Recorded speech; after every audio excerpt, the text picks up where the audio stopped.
1 Corinthians chapter 7, teaching on marriage. Now concerning the things about which you wrote, it is good for a man not to touch a woman. But because of immoralities, each man is to have his own wife, and each woman is to have her own husband. The husband must fulfill his duty to his wife, and likewise also the wife to her husband. The wife does not have authority over her own body, but the husband does. And likewise also the husband does not have authority over his own body, but the wife does. Stop depriving one another except by agreement for a time, so that you may devote yourselves to prayer, and come together again so that Satan will not tempt you because of your lack of self-control. But I say this by way of concession, not of command. Yet I wish that all men were even as I myself am. However, each man has his own gift from God, one in this manner, and another in that. But I say to the unmarried and to widows that it is good for them if they remain even as I. But if they do not have self-control, let them marry, for it is better to marry than to burn with passion. But to the married I give instructions, not I, but the Lord, that the wife should not leave her husband. But if she does leave, she must remain unmarried, or else be reconciled to her husband, and that the husband should not divorce his wife. But to the rest I say, not the Lord, that if any brother has a wife who is an unbeliever, and she consents to live with him, he must not divorce her. And a woman who has an unbelieving husband, and he consents to live with her, she must not send her husband away. For the unbelieving husband is sanctified through his wife, and the unbelieving wife is sanctified through her believing husband. For otherwise your children are unclean, but now they are holy. Yet if the unbelieving one leaves, let him leave. The brother or the sister is not under bondage in such cases. But God has called us to peace.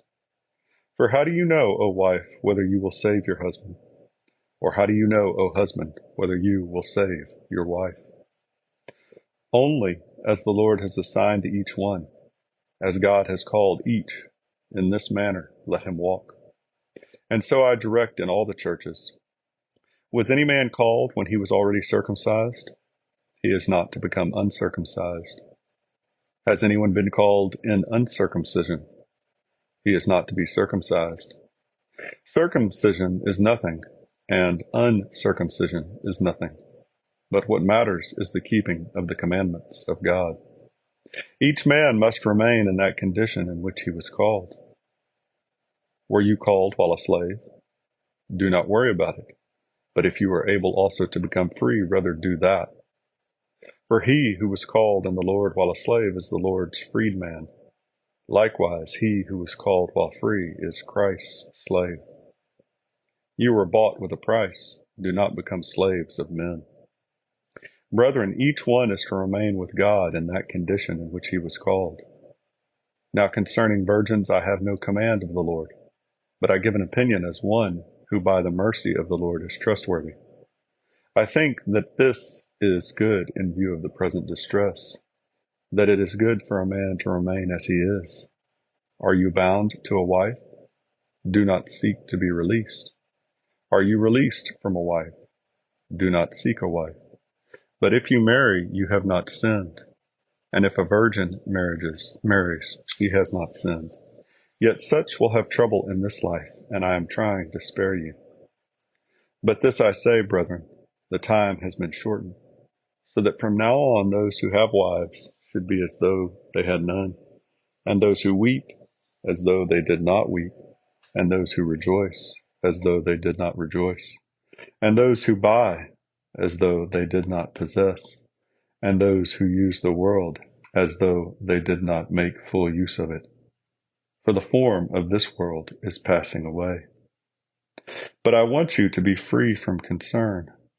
One who is unmarried is concerned about the things of the Lord, how he may please the Lord. But one who is married is concerned about the things of the world, how he may please his wife, and his interests are divided.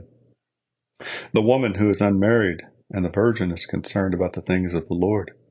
that she may be holy both in body and spirit. But one who is married is concerned about the things of the world, how she may please her husband. This I say for your own benefit, not to put a restraint upon you, but to promote what is appropriate, and to secure undistracted devotion to the Lord. But if any man thinks that he is acting unbecomingly toward his virgin daughter, if she is past her youth, and if it must be so, let him do what he wishes. He does not sin, let her marry. But he who stands firm in his heart, being under no constraint, but has authority over his own will, and has decided this in his own heart to keep his own virgin daughter, he will do well. So then both he who gives his own virgin daughter in marriage does well, and he who does not give her in marriage will do better. A wife is bound as long as her husband lives, but if her husband is dead, she is free to be married to whom she wishes, only in the Lord. But, in my opinion, she is happier if she remains as she is, and I think that I also have the Spirit of God.